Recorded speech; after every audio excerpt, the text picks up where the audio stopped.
Most RVs come with a converter for maintaining the batteries. The problem with converters is they don't charge as well as a 3-stage charger. Also, they're not very reliable in most cases. Converters have a couple of significant issues. The first being static voltage. Batteries need a higher voltage to charge and a lower voltage to maintain. So converters that have a static output voltage, they maintain the batteries, but they don't really charge the batteries very well. I would recommend RVers to upgrade to an inverter charger because the inverter gives you the ability to feed certain loads 120 volts when you're not plugged into shore power or not running the generator. Plus, you get the benefit of a 3-stage charger. The installation of an inverter charger in replacement of a converter is actually really simple, and we'll go through a lot of the steps here today. Some kind of screwdriver with multiple bits and extensions. Wire strippers and wire cutters. Various screwdrivers, including a small one for the AC connections.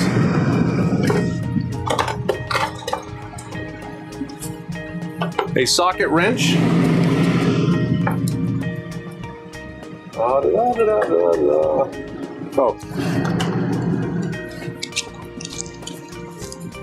A razor knife and some method of strain relief.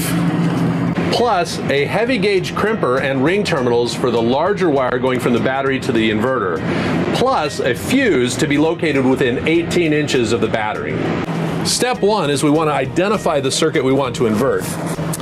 This 15 amp breaker runs the TVs, which is the circuit we want to invert. Up here we have our power converter breaker. What we're going to do is combine them into a single 30 amp breaker to feed the inverter's input so that it can feed the battery charger and the TV circuits at the same time. Step 2, we need to disable the breakers that we're going to use.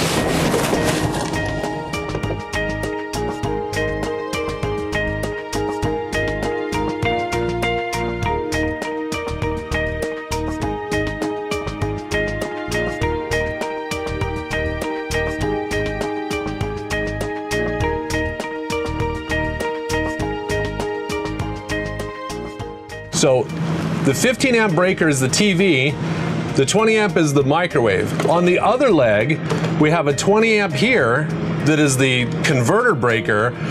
And what we're going to do is we're going to move the microwave to the converter breaker so that we can use this one breaker position for the 30 amp input, which will cover the battery charging and the TV circuits. So let's move on that.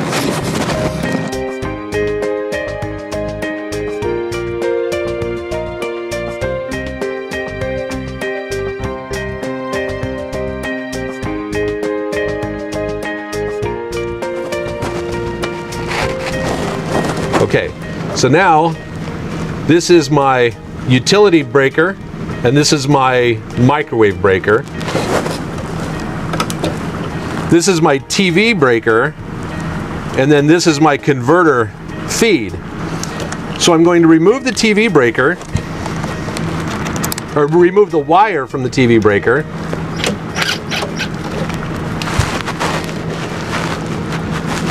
And this is what the inverter will feed, and we'll show that when we go inside the back panel. For the converter itself, since we won't need the converter, but it's still part of this body, we can simply disable it by removing the hot and the neutral wires, and they can just tuck back into the converter body.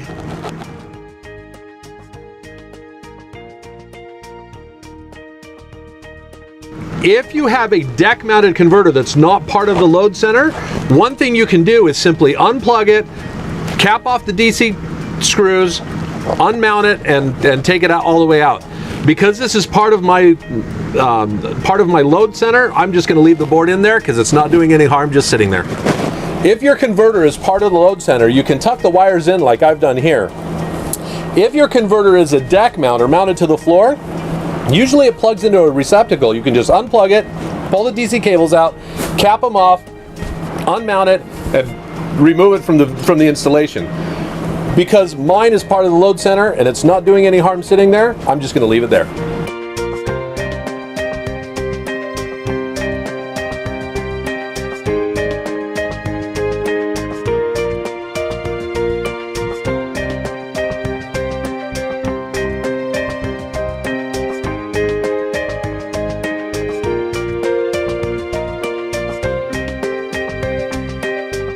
Now that we've gotten to the back of the load center, we're going to take the Romex that feeds the circuit we're going to invert, in this case the TV circuit, and we're going to pull it out of the load center because that's going to attach to the AC output of the inverter. And then we're going to run 10 gauge cable from a new 30 amp breaker in the load center to the AC input of the inverter. Now under the bunk here we have plenty of space to mount an inverter and all the wiring we need. This is our old converter. This is the Romex that feeds our TV circuit. We're going to pull this out of the load center and put it in the output of the inverter.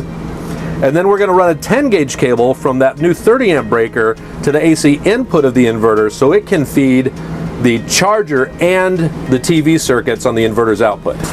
So this is the wire feeding the TV. We're going to pull the neutral and the ground off of that same wire. And then we're going to pull it out the back of the load center. It is helpful to put a screwdriver in here to open up the strain relief clamps on this type of load center. And we are just going to pull out the Romex wire from the load center like that. And again, this is what's going to go into the AC output of the inverter. Now we're going to take the 10 gauge wire and feed it into the load center to be attached to the breaker, and then we'll cut it to length when it goes into the inverter. Ready?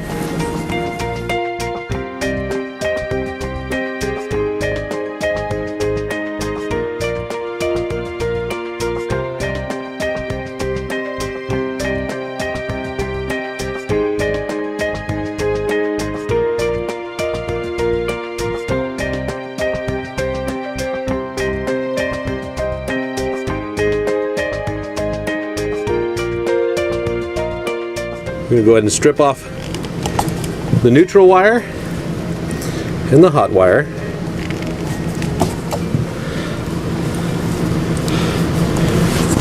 We're going to attach the neutral wire to the same neutral wire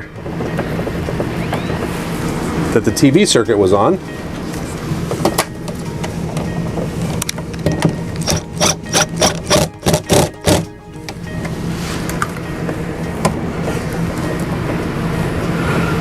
Ground wire will go to the same ground lug that the TV circuit was on.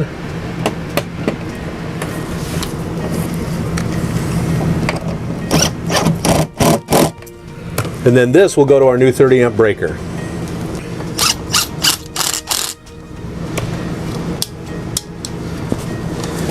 Which can then be installed in the same position as that old 1520 split breaker. Tuck the wires inside, and now we're done with this part. We can put the cover back on.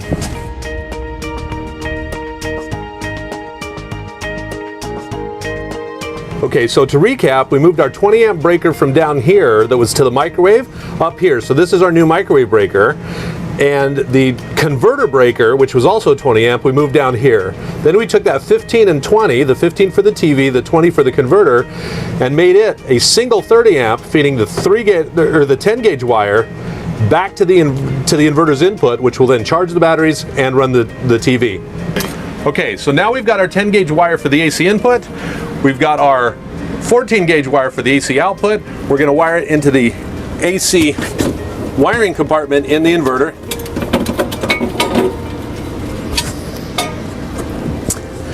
Now this inverter uses these WAGO terminals, which you can use with a small flathead screwdriver or a special tool. So we're going to go ahead and start with the AC input, which is on this side.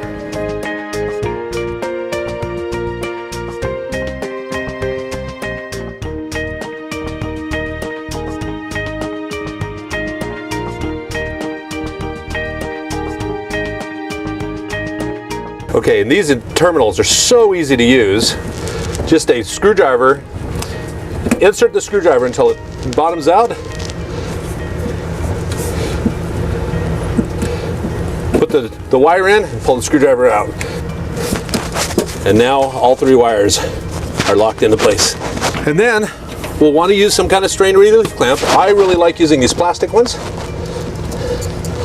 You just clip over the wire. Now that this strain relief clamp is in, we can look at the AC output. So for the AC output, we have a couple of options. One option is to use the built-in breaker on the inverter's output, which is right in here. Now you can buy the GFCI kit and put it in there, but for future expansion, I'm actually going to wire the AC output from the raw AC output that's not protected by the breaker into a small load center. We're going to use a small load center like this from Square D Schneider Electric. We're going to put a single 15 amp breaker in here. So we're going to run 10 gauge to the input of this because that's protected at 30 amps. Once we come into here and we're protected at 15 amps, then we can run the 14 gauge wire from this breaker to the output. The important thing to remember is that the wire needs to be protected by the right size breaker, and whether you come directly off the inverter through a breaker that's built into the inverter or off of a separate load center with a sub panel, you just need to make sure that the wire is protected by the right size breaker upstream from it. So we're going to do a 15 amp breaker for the TV with the option of installing a second breaker in here for the microwave so that we can feed both the TV and the microwave off the inverter if we decide to do that. What I'm doing is I'm moving the transfer switch box so that I have a place to put my load center. The sub panel load center for the TV circuits.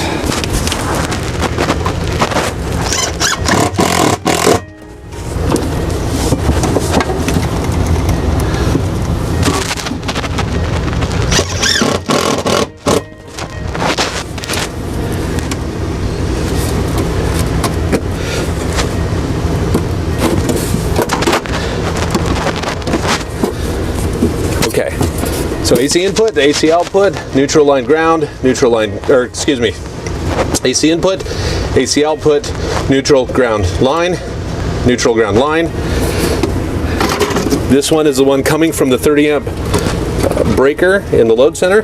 This one is going to come out to the sub panel, feed the sub panel, and then it'll come out of the sub panel on that 15 amp breaker to feed the TV circuit.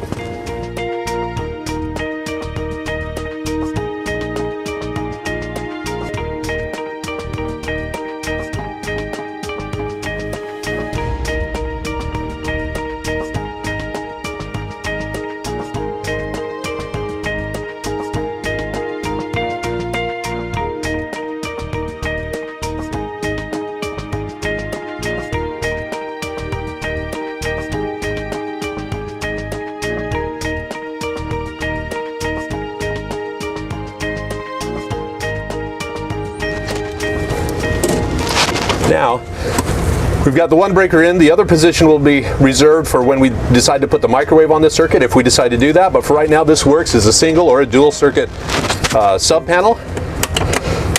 Put the blank back in, and that part's done.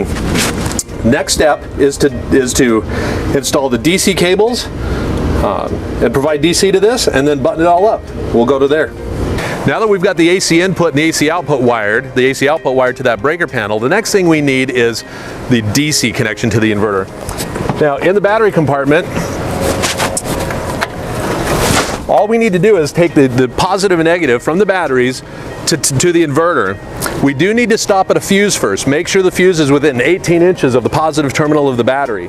Now we've already got that mounted on the side where you can't see, and then it goes up through the floor into the inverter compartment, and let's take it from there. We've already pre-installed the DC wiring before we put the inverter in.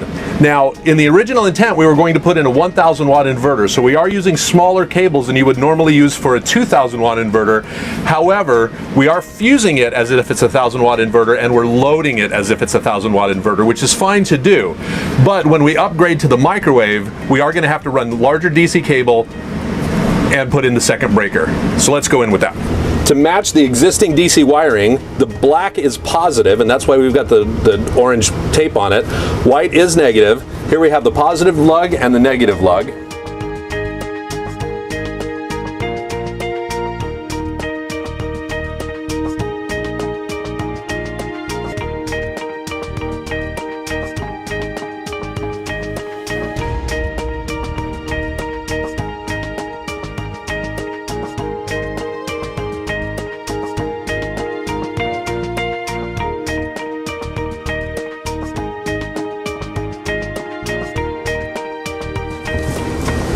And then, don't forget the chassis ground.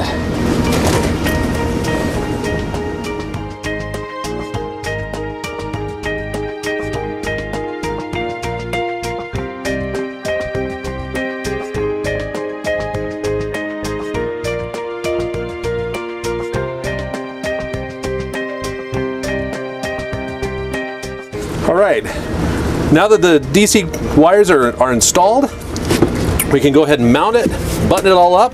Before we mount it, let's go ahead and test it.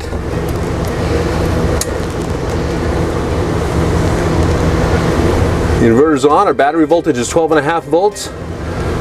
We have no load on it.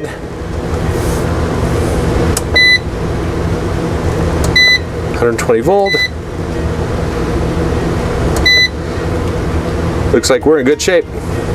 Now that we've got the DC connected and we've tested it, we know it's good to go, we're going to put the cover back on it, mount it to the floor, and button it all back up.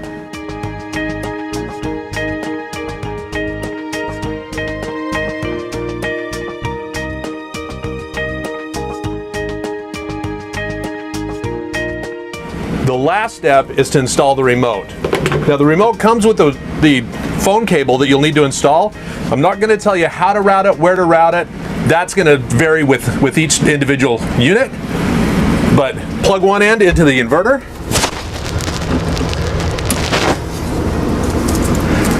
Okay. Plug the other end, after you're done routing it, into the back of the remote. And the remote will mimic everything you see on the main screen, including AC, DC, and all of your settings, and your on-off. And that'll turn the inverter off. If you do have to cut one end off in order to route it through smaller wires, simply make sure that on both ends, the tab is on the same side of the cable. So if the tab on the side you cut off is on the ribbed side or the flat side, make sure it's on the same side on the other end of the cable. Now that we've completed the installation, let's turn the breakers on and test it. We've already turned the breakers on. Push the power button, and you'll see the battery, and once you see the load turn on, just like that, we can test the load. We're going to turn on our TV.